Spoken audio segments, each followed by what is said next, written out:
जय ठाकुर, जय माँ, जय स्वामी जी महाराज जी की जय हो।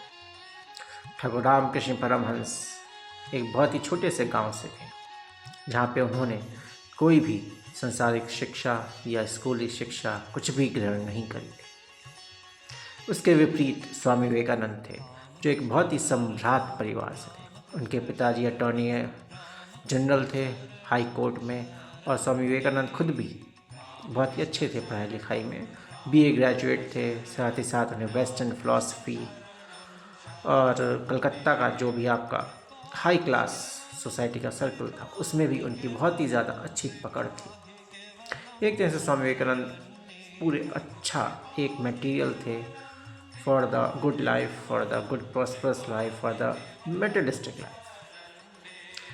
लेकिन फिर क्या हुआ कि एक ठाकुर रामकृष्ण परमहंस, जो कि एक काली के मंदिर में एक पुजारी थे, छोटे से पुजारी थे, जिन्हें ना पढ़ना आता था ना जिन्हें लिखना आता था, और युवा नरेंद्र ठाकुर रामकृष्ण परमहंस जी के भक्त बन गए, उनके शिष्य बन गए, और साथ ही साथ अपना पूरा जीवन उनके लिए समर्पित कर दिया।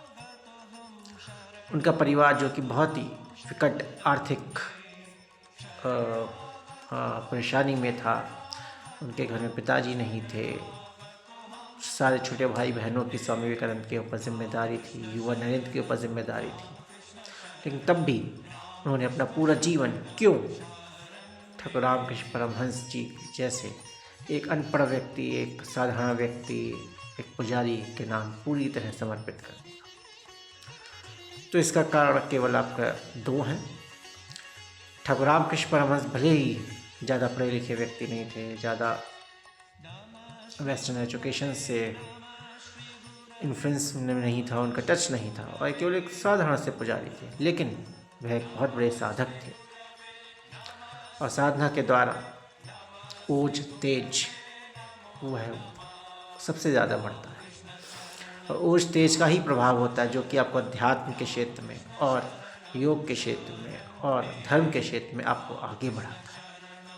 यही वो चीज़ होती है जो पढ़े लिखे लोगों से, जो डिग्री होल्डर्स होते हैं, जो आपके बहुत ही धनी व्यक्ति होते हैं, सम्राट व्यक्ति जो माने जाते हैं पूरे समाज में, उनसे भी ऊपर